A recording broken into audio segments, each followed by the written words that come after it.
It was just after noon on a cool winter day in July 1974 when Helen and Jean Guerin returned to their parked car on Clyde Street in Kempsey, New South Wales.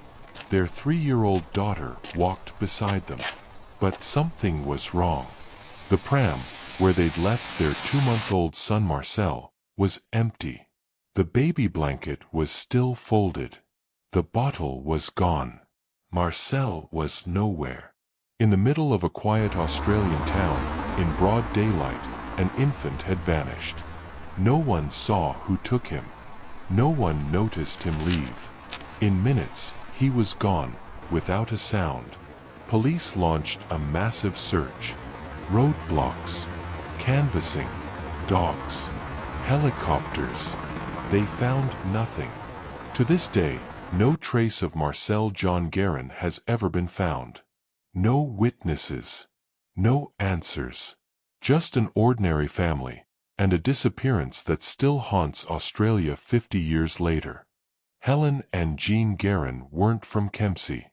In fact, they weren't from Australia at all. Their story begins nearly 15,000 kilometers away, in Britain, where two young people from modest working-class towns met, split, and then found each other again on the other side of the world. Jean, sometimes referred to as John or Jean-François, was 30. A bricklayer by trade. Rugged, quiet. The kind of man who wore his labor on his face and forearms. Helen was just 22 when she gave birth to their second child. She had wide eyes, a soft voice, and a cautiousness that seemed natural for a woman caring for 2 children under 4 while living out of a car. They had come to Australia on a working holiday visa, part of the post-colonial movement that welcomed British migrants to the country with financial incentives and promises of sun-soaked opportunity. Thousands came. Many never left. But for the Guerins, their path wasn't a settled one. They were on the road. They began their journey in Perth, Australia's westernmost major city, sitting in lonely isolation on the edge of the Indian Ocean. In early 1974, the couple reunited there after arriving separately from the UK, and together they packed their lives into a station sedan, along with their daughter and newborn Marcel. It wasn't a luxury trip. The car was their home. The back was a nest of blankets and baby gear, with bags of food packed around jugs of water. They drove in stages, camping in rest stops, roadside reserves, and the occasional motor park when money allowed. They worked where they could, Jean on small construction jobs, Helen doing cleaning when needed. Their goal was simple: reach the East Coast. Maybe find steady work. Maybe start over. But this was 1974. The roads were not kind. The trip from Perth to Kempsey is over 4,000 kilometers, about 2,500 miles, and much of it crosses the Nullarbor Plain, one of the most remote, unforgiving stretches of land in the country. The Air Highway, the only road linking Western Australia to the eastern states, was mostly unsealed at the time.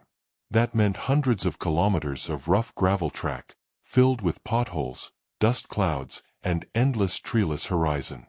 Fuel stations were sparse. Towns were hours apart. There were no GPS units, no mobile phones, and no roadside emergency beacons. When the Guerins set off, they were relying on paper maps, mechanical luck, and sheer resolve. They did this with a toddler and a baby. It was winter. The nights were cold, often below freezing. The wind coming off the southern coast could cut through canvas and metal alike. At night, they bundled the children in layers of clothes, tucked beneath blankets, sometimes sleeping inside the car when it was too cold to pitch a tent. Marcel was just weeks old when they left Perth. Newborns are fragile even in the best conditions. On the road, he'd have faced rough rides, changing temperatures, and the difficulty of constant movement. There were no routine doctor visits, no warm baths, no steady place to feed. Just motion and noise and distance. And yet, from what we know, they made it.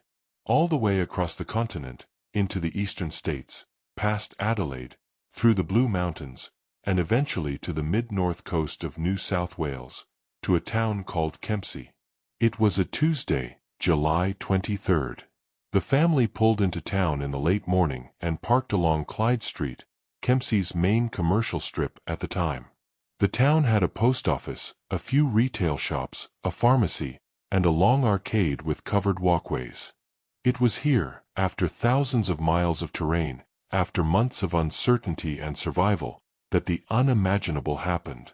They were running errands. Helen and Jean entered several shops along the arcade, bringing their 3-year-old daughter with them. But they left Marcel outside. In 1974, this wasn't as unusual as it might sound now. Across Australia, it was still relatively common to see prams parked outside stores, cafes, and pharmacies, especially in small towns. People believed in the safety of communities. Crimes like this were rare. Children were often left napping while parents popped inside. Helen later said they left Marcel in his pram, for short periods, while shopping. They didn't hear a cry. Didn't notice anyone standing near the stroller. Didn't recall anything unusual. No strange cars, no arguments, no one watching them. There were no surveillance cameras. No time-stamped door sensors. Just foot traffic and trust. They finished their errands and returned to the car just before 1 p.m. And Marcel was gone. From the start, police had questions. How long had he been left alone? How many shops did they visit, and in what order? Did they ever check on him in between stops? Did either of them see anything suspicious? The answers were frustratingly vague. Helen and Jean couldn't pinpoint the moment their son disappeared. They couldn't say whether it was 12:15, 12:30, or 12:45. They only knew that when they returned, the baby was missing. What troubled investigators most wasn't just the lack of a suspect, it was the lack of a timeline. In a case of this kind, every minute matters. But without a fixed window, without knowing exactly when the pram was last seen with Marcel in it, the investigation was already compromised. And there was something else. Despite having driven across the country, despite having encountered hundreds of people at service stations, campsites, and rural stores, no one remembered seeing Marcel. Not a single documented witness could say they saw the baby with the family prior to that Tuesday in Kempsey. It was as though his existence began and ended in the same place. Still, police did what they could. They issued an immediate alert. Officers searched all of Clyde Street and surrounding roads. Volunteers combed the banks of the Macleay River. Roadblocks were set up to catch passing vehicles. Helicopters flew overhead. They even retraced the family's journey across the continent, hoping to find someone, anyone, who had seen them traveling with 2 children. No one had. The car, the pram, the possessions, all were photographed and examined. No signs of struggle. No blood. No fibers. No ransom demand. No anonymous tip. Just an empty stroller and a town in shock. What happened that day on Clyde Street remains one of the most confounding questions in Australian criminal history. But to understand why this case continues to disturb decades later, you have to first understand what was not found, and how a baby could vanish without a sound, without a trace, and without a single clear suspect. Tuesday, July 23, 1974. For most people in Kempsey, it was just another winter morning. Shoppers filtered through Clyde Street. The butcher opened early, as always. A milk truck made its rounds. School children in navy jumpers walked in uneven lines past the post office, kicking rocks as they went. The hum of small-town life. No one was expecting history to be written in that hour. But somewhere between 12 o'clock and 1 p.m., it was. The Guerin family had arrived in Kempsey before noon. They parked on Clyde Street, the central artery of town commerce, in front of a row of modest businesses, a newsagent, a chemist, a bakery. Helen had errands to run. So did Jean. Their daughter stayed close, holding Helen's hand as they walked along the arcade. The pram was left outside. At first, it may have seemed harmless. The kind of thing any parent in a quieter era might have done, especially when the pram was heavy and navigating aisles with a toddler in tow was cumbersome. Some say they checked back frequently. Others say they moved between shops without returning once. What's certain is this: they never heard Marcel cry. No one knows how long the infant was left unattended. 5 minutes? 10? 15? That ambiguity became the case's Achilles heel. Investigators needed a tight timeline, and they couldn't get one. Helen and Jean gave conflicting recollections. Witnesses remembered seeing the couple. Some recalled the pram. None remembered the baby inside it. The street was relatively busy that day. Workers on lunch breaks. Farmers in for supplies. People buying milk, bread, cigarettes. But when detectives canvassed the street, store by store, clerk by clerk, they hit a wall. No one had seen anyone approach the stroller. No one had seen anyone walk away with a baby. Not even suspicious movement. There was no scream, no shout, no crowd, no chase. What investigators did learn was this: the family's car was parked in a standard parallel bay along Clyde Street. The pram had been placed on the footpath nearby, visible from the street and shop entrances. The baby's blanket was still inside, untouched. The disappearance was noticed shortly before 1 p.m. The police were contacted almost immediately afterward. Responding officers moved quickly. Within 30 minutes, a perimeter was being mapped. Radio calls were placed to surrounding towns. Officers were dispatched on foot, and volunteers from the community began searching alleyways, back lots, the riverbanks, and nearby bush trails. They assumed, at first, that it might be a case of parental miscommunication or even a panicked toddler who had somehow been misplaced or moved. But this wasn't a misunderstanding. The baby was 2 months old.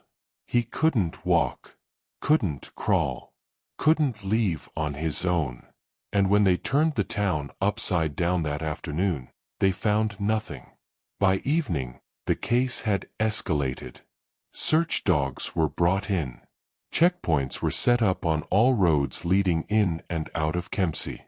Police inspected every car stopped after 1 p.m. They searched the station wagon itself.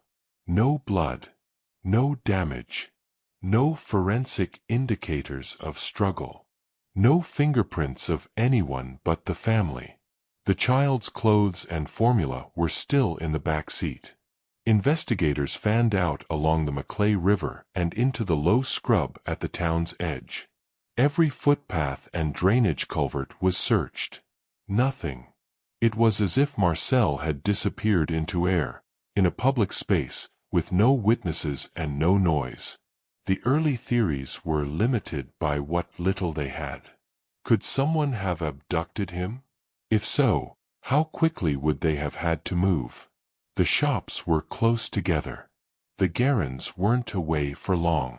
If someone had approached, lifted Marcel from the pram, and walked off with him, they would have had to do it in seconds.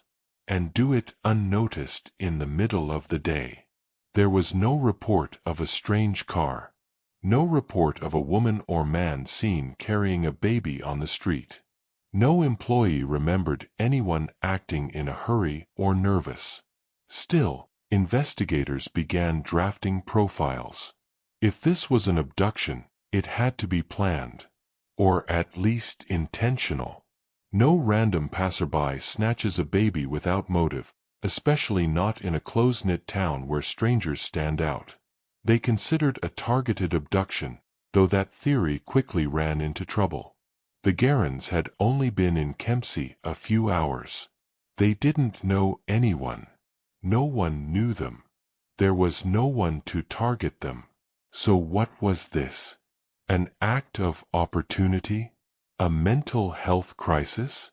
An act of desperation? Or, as would later be quietly whispered, something else entirely? As night fell, the search continued by flashlight. Officers walked shoulder to shoulder along the levee. Floodlights were set up at the oval. Locals joined in, some carrying lanterns or oil lamps, combing open fields and farm sheds. Helen and Jean gave their statements, briefly. They couldn't say for certain when they last saw Marcel. They couldn't agree on which shops they visited in what order. They couldn't identify any person who had been nearby. When asked if they'd seen anyone watching them, Helen reportedly said no. When asked again, she hesitated, then said she didn't remember. Local newspapers printed the alert before the presses stopped. By dawn, news crews were heading toward Kempsey. Radio stations across New South Wales were running hourly reports. A photograph of Marcel was not immediately available. At just 2 months old, few pictures existed. The family had been living in a car. There were no formal baby photos. No birth certificate had been filed locally. And this was decades before smartphones or social media. Authorities relied on a brief physical description. Male infant, approximately 2 months old. Light complexion. Believed to be wearing a pale blue sleeper and white bonnet. Last seen in pram outside shops on Clyde Street, Kempsey. It wasn't much. And as investigators would come to realize in the days that followed, it might be all they would ever have. By midday Wednesday, July 24, 1974, less than 24 hours after Marcel Guerin vanished from Clyde Street, the town of Kempsey had been transformed into a search zone. At the center of it stood a single, silent detail. A baby had disappeared in broad daylight from a public footpath, and no one, not police, not neighbors, not the child's own parents, had seen who took him. In response, authorities didn't hesitate. They initiated a Level 1 missing persons protocol, calling in help from surrounding towns. More than 100 people, including officers from across the mid-north coast, local fire crews, scouts, and off-duty workers, joined the effort. Police didn't just search Kempsey. They surrounded it. Checkpoints were placed at every major road heading out of town, the Pacific Highway to the north and south, Armadale Road to the west, and smaller rural arteries leading into nearby forest reserves. Every vehicle was stopped and logged. Drivers were questioned. Back seats and trunks were inspected, politely at first, then more thoroughly as the gravity of the case became clear. Meanwhile, on the ground, search grids were formed. One group was sent east, toward the Maclay River and its muddy banks. Another went west into the scrubland behind the shops, weaving through low eucalyptus and rusted sheds. Some volunteers took shovels. Others carried lanterns. A group of teenage boys, under supervision, swept the levee banks in rows. Older men searched under parked vehicles and in alleyways. Women gathered near the oval to help organize maps, supplies, and food for the searchers. Even the local high school suspended classes for half a day, so older students could assist. Search dogs were brought in, German shepherds trained for both scent tracking and evidence recovery. They were given Marcel's clothes, blankets, anything that might hold his smell. They picked up nothing. The lack of a scent trail baffled the officers in charge. If Marcel had been carried away, the dogs should have followed the movement, even along footpaths or into a vehicle. But they didn't. The scent was confined to the area around the pram and the front of the family's station wagon. No drag marks. No fibers. No baby bottle. No signs of distress. Even the baby's bonnet, which Helen said Marcel had been wearing, was gone, not dropped, not discarded, not hidden in a nearby bin. Nothing. As the hours turned to days, the scale of the search expanded. Detectives retraced the Guerin's route across New South Wales, trying to establish whether they had been followed, or whether Marcel had vanished long before they reached Kempsey. The family's arrival date became critical. They confirmed sightings of the car in Tamworth, Armidale, and Port Macquarie, but no one in those towns remembered seeing a baby. Marcel, it seemed, had not been seen by anyone except his family. A troubling pattern began to form. There was no birth certificate registered in New South Wales. There were no recent photographs of Marcel in the family's possession. No medical records, no immunization files. No documentation, official or otherwise, that Marcel had ever been in Kempsey. All authorities had was the word of 2 British migrants living out of a station wagon with their toddler. And that, investigators quietly admitted, wasn't much. Still, the public believed the child had been abducted. How else could it be explained? A baby stolen from a pram? It was the kind of crime that shook people, a violation of safety, of parenthood, of community trust. Kempsey wasn't a big city. This wasn't Sydney or Melbourne. This was a town where people left doors unlocked and waved at strangers. And now everyone was a suspect. Posters were tacked to power poles. Local radio stations played Marcel's description at the top of every hour. Detectives went door to door in a 5-kilometer radius, speaking to shop owners, housewives, barbers, gas station clerks. A few claimed to have seen a man in dark clothes loitering near the arcade earlier that morning. Another said she thought she saw a woman walking hurriedly with a bundled infant, but couldn't recall if it was before or after noon. None of the sightings could be verified. Descriptions were vague, inconsistent. Memory was already failing under the pressure of a mystery that no one could explain. By the end of the 3rd day, the Guerins had been questioned multiple times. Police noted Helen's demeanor, quiet, withdrawn, almost mechanical. Jean answered questions with short sentences. Neither became visibly emotional in public. Some officers chalked it up to shock. Others wondered.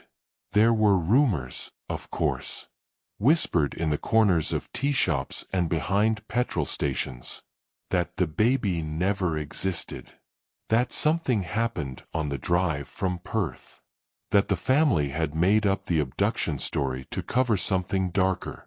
But there was no proof of any of that. Just like there was no proof of an abduction, there was no proof of anything. On day 4, a local fisherman thought he saw something along the riverbank near Sherwood, a glint of white fabric, half buried in the silt. Police arrived, cordoned off the area, and searched for 5 hours. It was a discarded feed sack, wrapped around a broken crate. Later that week, a young girl claimed she found a pacifier in the park. It was pink. Marcel's had been blue. Dozens of leads came in. None led anywhere. By the end of the 2nd week, the official search was scaled back. Detectives returned to their posts. Volunteers went home. The helicopters were grounded. No arrests had been made. No forensic evidence had been recovered. No confession, no body, no crib sheet, no clothing. Even the pram had been released back to the family, who now lived in temporary housing outside of town, waiting. Waiting for a lead. Waiting for the police to knock. Waiting for something, anything, that might explain where their baby had gone. What made the case so confounding wasn't the lack of resolution. It was the lack of everything. In most missing persons cases, especially those involving infants, something is found. A footprint. A scrap of cloth. A sighting. A mistake. But in the case of Marcel John Guerin, there was only absence. A perfect, impenetrable silence. As if the child had never existed.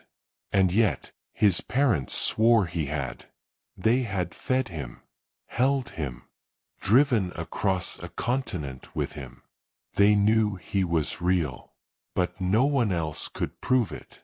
By late July 1974, with the public search effort winding down and no viable leads, investigators began to examine the case from a different angle. If no one had seen baby Marcel, and no one had taken him, then what if, just what if, he was never there at all? It wasn't a theory they entertained lightly. But when a missing person leaves behind no documents, no medical records, no photos, and no independent witness, then you're left with two possibilities. Either this was the most precise and undetectable abduction in Australian history, or something was deeply wrong with the story itself. The first problem was his name. Contemporary reports listed the baby as Marcel John Guerin, but some variations included Marcel, Marcel, and even Mansell, as noted later by the Australian Missing Persons Register. Some documents written at the time contained inconsistent spellings. Even the parents' own statements weren't always clear on how it was pronounced or spelled. This would be an odd inconsistency in any case, but especially when it involved a 2-month-old whose official trail was already razor-thin. Police ran checks with the British consulate, seeking a birth certificate from the UK. A few weeks later, they received confirmation. A child named Marcel Guerin had indeed been born to a Helen Guerin in England earlier that year. But the record was minimal. It had not been followed by any registration with Australian services. That raised eyebrows. The Guerins had been in the country long enough to register their daughter's immunizations. Yet no medical file existed for Marcel. No doctor had seen him. No midwife had attended the birth in Australia. No clinic could verify he had ever been checked, weighed, or vaccinated. This was not merely unusual. It was unprecedented for a missing infant. The deeper police looked, the more holes emerged. The Guerins could not produce a passport for Marcel. He was not listed as a dependent on any government forms. There were no receipts for formula, baby supplies, or pram accessories prior to their arrival in Kempsey. No one, not a neighbor, not a camper, not a shop owner between Perth and New South Wales, recalled seeing them with 2 children. The only person other than Helen and Jean who had seen Marcel alive was their 3-year-old daughter. And she was too young to testify or provide details with any certainty. Police began to wonder if they were chasing a phantom. Behind the scenes, pressure began to mount. The public had been told a baby was missing, abducted in a bold midday crime. But weeks had passed. Rumors were spreading. And now the press was catching wind of the investigation's shift in tone. Articles began to frame the parents differently. The early headlines, "Search intensifies for baby Marcel," became more speculative. Was Marcel ever really in Kempsey? Detectives seek new answers in bizarre infant disappearance. Couple's cross-country story faces scrutiny. The Guerins were no longer treated as victims. They were becoming suspects, even if unofficially. Still, there was no evidence. No confession. No body. Nothing to charge. So police turned to motive. If the child had died earlier in the trip, was it possible the family had covered it up? Some officers believed yes, that the couple, already strained from travel, had experienced a tragedy on the road and invented the disappearance to explain it. But others disagreed. There was no guarantee a staged abduction would lessen suspicion. If anything, it opened them up to more scrutiny. If Marcel had died accidentally, or had been given away, or taken without a report, why make a public scene? Why involve police at all? Another, darker theory emerged, whispered, never publicly stated, that perhaps the baby had never been born at all. Could Helen have fabricated the pregnancy? Could a woman under extreme emotional or psychological stress maintain such a fiction across state lines? There were documented cases of such things. False pregnancies, false adoptions, babies invented and later lost. But this theory clashed with the British birth record. A child named Marcel Guerin had been registered. Someone had filled in those forms. Someone had signed. So if he was real, then the question became, when did he die? And where? Police quietly retraced the family's stops again, focusing on roadside rest areas, deserted stretches of the air highway, and unregulated campsites where the Guerins had slept. Officers in 3 states were asked to search old fire pits, shallow ravines, abandoned vehicles, any place where a hurried burial might have been made. Nothing turned up. The land was too vast, the route too long, and without a precise window, the search was like tossing stones into the sea. Even if they found something, could they tie it to the baby? Could they prove it was Marcel? Back in Kempsey, the Guerins remained largely out of public view. They were not arrested. They were not charged. But they were no longer protected by sympathy. Neighbors stopped speaking to them. Reporters knocked on doors asking pointed questions. Locals whispered about them at cafes, in the aisles of corner stores. And within a few weeks, the family quietly left town. No announcement. No press conference. No follow-up. They simply vanished from the public eye, the same way their son had. The case was left open. Officially. But off the record, the lead investigator admitted to a journalist that they were at a standstill. You can't convict on air, he said. And you can't search the whole of Australia. The disappearance of Marcel Guerin became one of the most frustrating entries in the National Registry of Unsolved Cases. Not because it was complex, but because it was so bare, so stripped of fact, so hauntingly empty. What do you do with a case where the central figure might not have been seen by a single soul outside the family? What do you call a disappearance when there's nothing left to prove the person existed in the first place? As the weeks turned into months, the story of baby Marcel Guerin faded from the front pages. Not because it had been solved. Not because justice had been served. But because no one knew where to go next. And yet, in the absence of answers, suspicion took root, both quietly among investigators and loudly among the public. The disappearance had started as a potential abduction. It soon became a mystery. And then it started to look like something else entirely, a secret no one was willing to name out loud. Throughout the investigation, Helen and Jean Guerin gave few interviews. Their behavior during questioning had already been flagged as detached and uncertain. They often contradicted each other, not aggressively, but in quiet details. Times, shop names, the order of events. When asked directly how long they'd left Marcel in the pram, they gave 3 different answers between them. First, 5 minutes. Then 15. Then, we're not sure, we weren't watching the clock. That in itself wasn't enough to arouse charges. Trauma can distort memory. Grief can paralyze. But the lack of visible emotion from the parents disturbed even the most experienced officers. Some noted Helen's face as frozen. Jean would often speak for her, even when she was present. They never lashed out at the press. They never begged for help. They never pleaded with the public. They just stood there.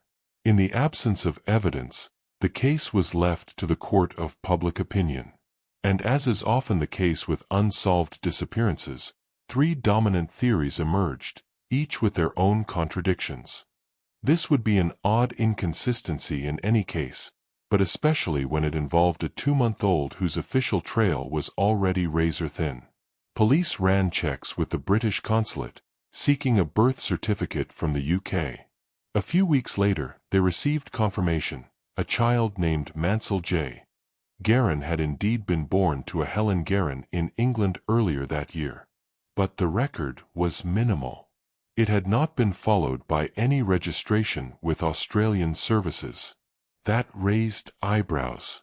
The Guerins had been in the country long enough to register their daughter's immunizations. Yet no medical file existed for Marcel. No doctor had seen him. No midwife had attended the birth in Australia. No clinic could verify he had ever been checked, weighed, or vaccinated. This was not merely unusual. It was unprecedented for a missing infant. The deeper police looked, the more holes emerged. The Guerins could not produce a passport for Marcel. He was not listed as a dependent on any government forms. There were no receipts for formula, baby supplies, or pram accessories prior to their arrival in Kempsey. No one, not a neighbor, not a camper, not a shop owner between Perth and New South Wales, recalled seeing them with 2 children. The only person other than Helen and Jean who had seen Marcel alive was their 3-year-old daughter. And she was too young to testify or provide details with any certainty. Police began to wonder if they were chasing a phantom. Behind the scenes, pressure began to mount. The public had been told a baby was missing, abducted in a bold midday crime. But weeks had passed. Rumors were spreading. And now the press was catching wind of the investigation's shift in tone. Articles began to frame the parents differently. The early headlines, "Search intensifies for baby Marcel," became more speculative. Was Marcel ever really in Kempsey? Detectives seek new answers in bizarre infant disappearance. Couple's cross-country story faces scrutiny. The Guerins were no longer treated as victims. They were becoming suspects, even if unofficially. Still, there was no evidence. No confession. No body. Nothing to charge. So police turned to motive. If the child had died earlier in the trip, was it possible the family had covered it up? Some officers believed yes, that the couple, already strained from travel, had experienced a tragedy on the road and invented the disappearance to explain it. But others disagreed. There was no guarantee a staged abduction would lessen suspicion. If anything, it opened them up to more scrutiny. If Marcel had died accidentally, or had been given away, or taken without a report, why make a public scene? Why involve police at all? Another, darker theory emerged. Whispered, never publicly stated, that perhaps the baby had never been born at all. Could Helen have fabricated the pregnancy? Could a woman under extreme emotional or psychological stress maintain such a fiction across state lines? There were documented cases of such things. False pregnancies. False adoptions. Babies invented and later lost. But this theory clashed with the British birth record. A child named Marcel Guerin had been registered. Someone had filled in those forms. Someone had signed. So if he was real, then the question became, when did he die? And where? Police quietly retraced the family's stops again, focusing on roadside rest areas, deserted stretches of the air highway, and unregulated campsites where the Guerins had slept. Officers in 3 states were asked to search old fire pits, shallow ravines, abandoned vehicles, any place where a hurried burial might have been made. Nothing turned up. The land was too vast, the route too long, and without a precise window, the search was like tossing stones into the sea. Even if they found something, could they tie it to the baby? Could they prove it was Marcel? Back in Kempsey, the Guerins remained largely out of public view. They were not arrested. They were not charged. But they were no longer protected by sympathy. Neighbors stopped speaking to them. Reporters knocked on doors asking pointed questions. Locals whispered about them at cafes, in the aisles of corner stores. And within a few weeks, the family quietly left town. No announcement. No press conference. No follow-up. They simply vanished from the public eye, the same way their son had. The case was left open. Officially. But off the record, the lead investigator admitted to a journalist that they were at a standstill. "You can't convict on air," he said. "And you can't search the whole of Australia." The disappearance of Marcel Guerin became one of the most frustrating entries in the National Registry of Unsolved Cases. Not because it was complex, but because it was so bare, so stripped of fact, so hauntingly empty. What do you do with a case where the central figure might not have been seen by a single soul outside the family? What do you call a disappearance when there's nothing left to prove the person existed in the first place? As the weeks turned into months, the story of baby Marcel Guerin faded from the front pages. Not because it had been solved. Not because justice had been served. But because no one knew where to go next. And yet, in the absence of answers, suspicion took root, both quietly among investigators and loudly among the public. The disappearance had started as a potential abduction. It soon became a mystery. And then it started to look like something else entirely, a secret no one was willing to name out loud. Throughout the investigation, Helen and Jean Guerin gave few interviews. Their behavior during questioning had already been flagged as detached and uncertain. They often contradicted each other, not aggressively, but in quiet details. Times. Shop names. The order of events. When asked directly how long they'd left Marcel in the pram, they gave 3 different answers between them. First, 5 minutes. Then 15. Then, "We're not sure, we weren't watching the clock." That in itself wasn't enough to arouse charges. Trauma can distort memory. Grief can paralyze. But the lack of visible emotion from the parents disturbed even the most experienced officers. Some noted Helen's face as frozen. Jean would often speak for her, even when she was present. They never lashed out at the press. They never begged for help. They never pleaded with the public. They just stood there. In the absence of evidence, the case was left to the court of public opinion. And as is often the case with unsolved disappearances, 3 dominant theories emerged, each with their own contradictions. In the early 1980s, during a broader overhaul of the Australian Missing Persons Register, Marcel's case resurfaced. A clerk revisiting old records flagged the file: inconsistencies in the spelling of the child's name, no verified birth certificate in Australia, no photo on file. It was listed, but barely. In some databases, the name appeared as Marcel.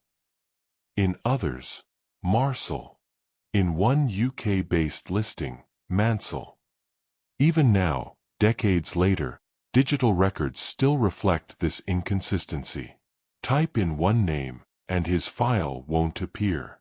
Type another, and it will. This meant that Marcel's case was difficult to track, even by investigators looking to revisit cold files. It slipped through cracks, not out of neglect, but out of administrative confusion. Bureaucracy became erasure.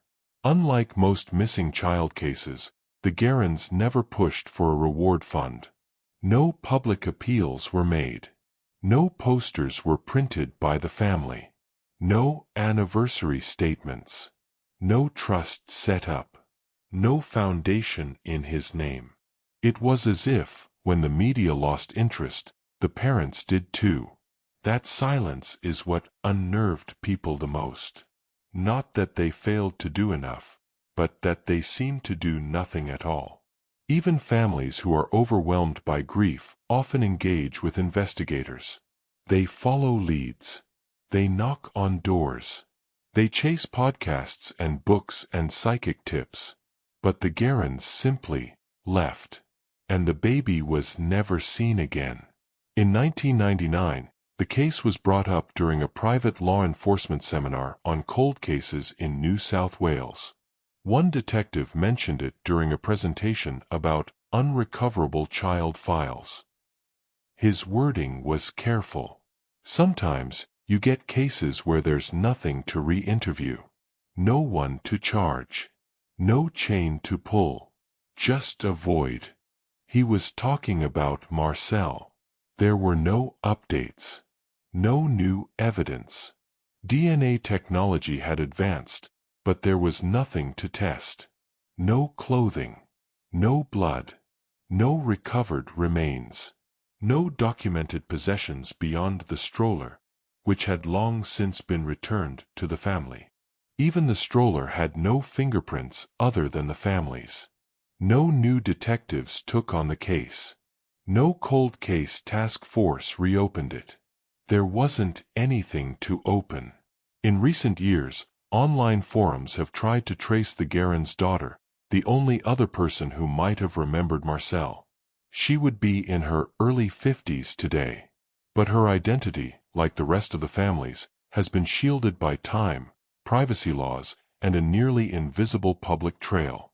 There's no indication that she's ever spoken publicly. No reports of therapy, trauma statements, or participation in missing persons organizations. Some believe she may not even remember the brother at all. And if she does, she may be the only living person who knows the truth. In the end, the case of Marcel Guerin didn't explode. It evaporated. There was no grand final twist. No trial. No confessional letter. No accidental discovery by hikers or detectives or dying relatives. There was only the slow, steady drip of time, until even the silence wasn't news anymore. And so, the file sits. A manila folder in an archive box. Pages curled at the edges. Some names crossed out, others misfiled. A case that lost its pulse before it found its purpose. 50 years have passed since baby Marcel Guerin disappeared, and no one, not police, not journalists, not family, has ever been able to say, with certainty, what happened. But theories persist. Not internet rumors. Not tabloid melodrama. Real, grounded possibilities. Quietly discussed by those closest to the case. Repeated by detectives off the record, or by former journalists who kept the notes long after the headlines faded. What happened to baby Marcel Guerin?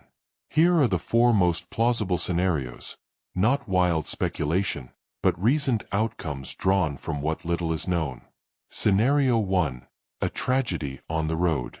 In this version of events, the baby existed. He was born in the UK. He traveled with his family across the Australian continent. But somewhere along the journey, on the rough gravel roads of the Nullarbor, in the freezing cold nights of inland New South Wales, something went wrong.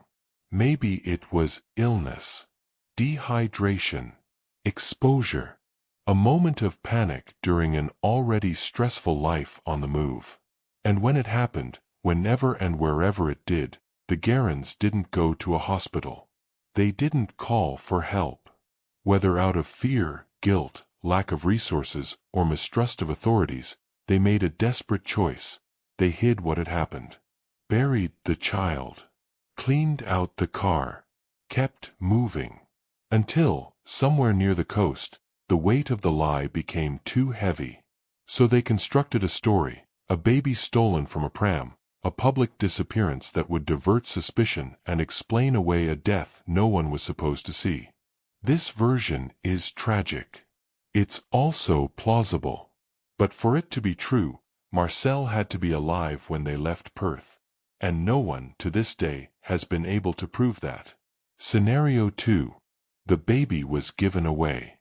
A darker possibility, but one quietly raised in adoption circles and missing children task forces, is that Marcel wasn't taken or lost, he was given to someone. It's rare, but not unheard of, especially among transient families with limited resources. An informal adoption. A desperate handoff. A child surrendered without papers, perhaps to a childless couple they met on the road, or a distant contact from Perth. In this version, Marcel might still be alive. Raised under another name. Never told the truth. Supporters of this theory point to the lack of outcry from the parents. Their silence. Their complete disinterest in media coverage. The fact that they fled without speaking again. But again, there's no evidence. No third-party tip-off. No anonymous letter. No sighting of a child that might match his age and origin. For Marcel to have been given away, someone else has to be holding the other half of the secret. And for 50 years, no one has ever come forward. Scenario 3. There was no baby. The most unnerving, and the one that has kept investigators awake, is that Marcel never made it to Kempsey. In fact, he may never have made it out of Perth. This scenario leans on inconsistencies.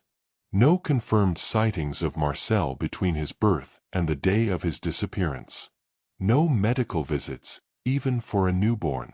No documented immunizations. No photo. No birth certificate filed in Australia.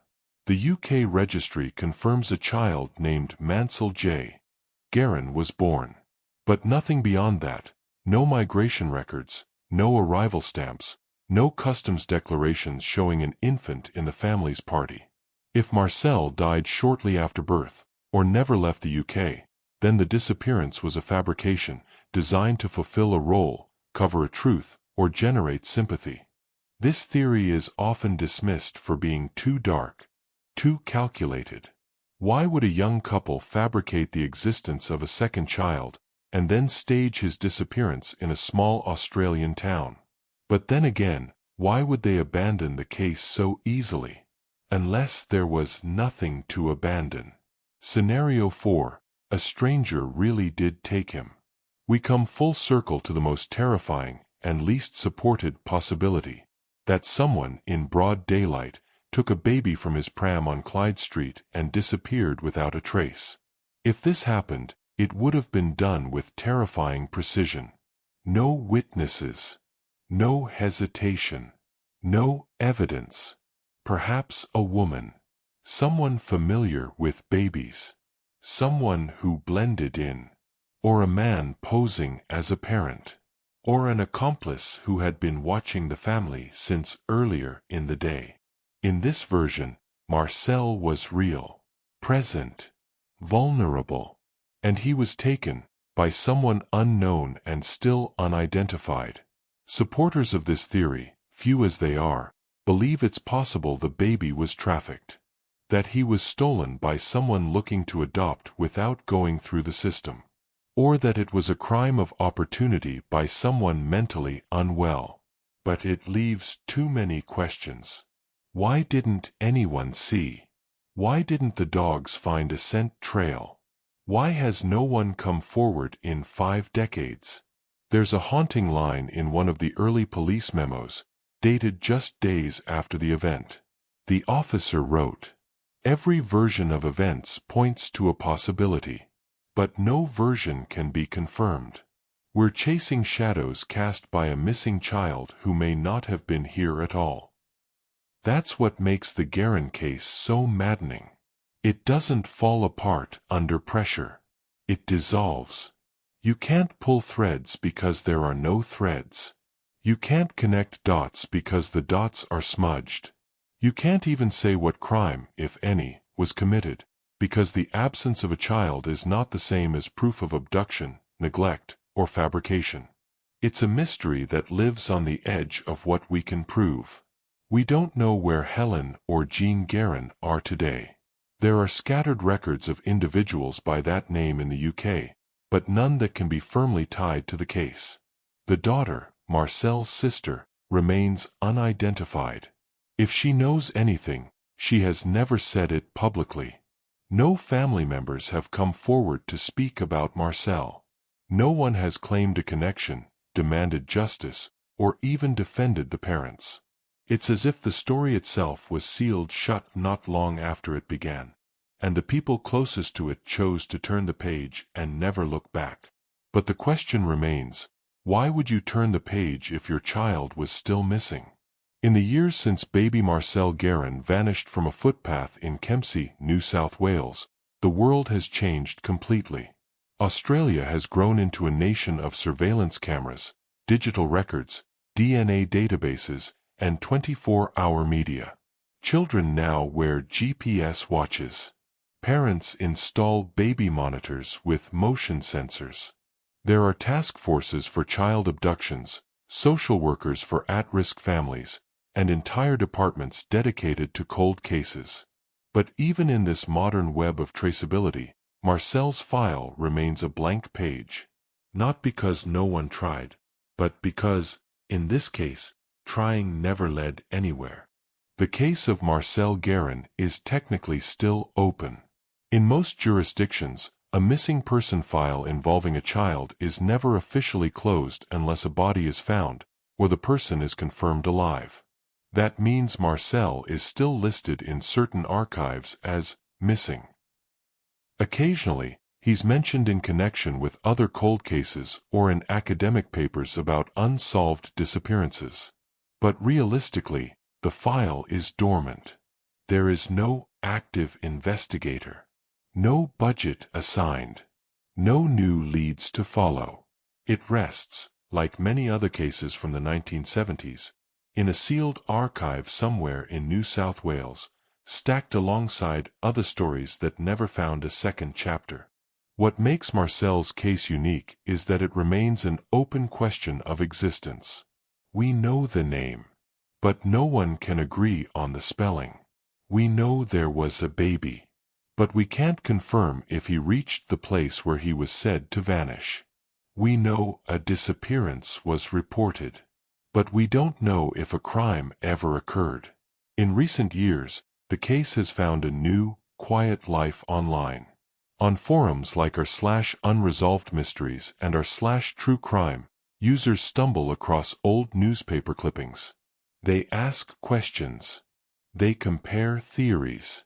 Some dig into public records, birth indexes, immigration logs. Others try to trace the Guerins, any Guerins, hoping a family member might still be alive and willing to talk. But nothing concrete has surfaced. Some Redditors have pointed out the linguistic oddities in the naming conventions. Others tried to match the family to known expat listings in the UK and Australia.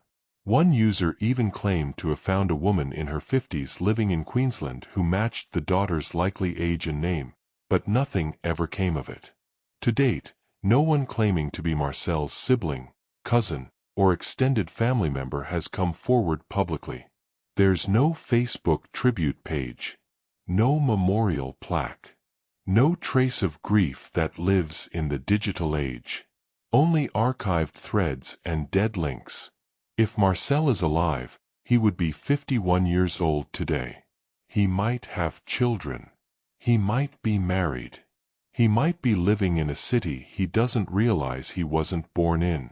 Or, if the darker possibilities are true, he never made it past 8 weeks old. That's the cruelty of this case. It's not just about what was lost.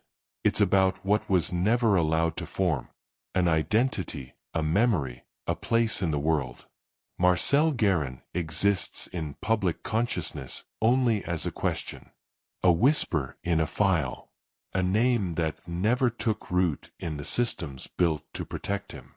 Of all the details in this case, perhaps the one that unsettles most is not the disappearance, but the silence that followed it. The Guerins never advocated for their son's case. They never campaigned. They never returned to Kempsey. They never asked for updates. They never, to public knowledge, looked back. That's not the behavior of every grieving parent, of course. Grief is complex. Some people bury it with the past. Others can't speak without breaking.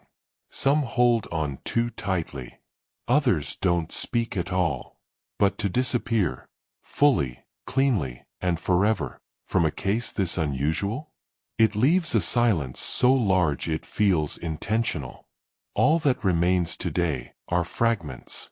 A child's name that no one can agree how to spell. A file number in a police archive with no active follow-up. A memory passed down through strangers on the internet. A town that no longer talks about what happened on Clyde Street. Do you think Marcel's disappearance was a carefully staged cover-up, or the work of someone who vanished just as easily as he did? Ow.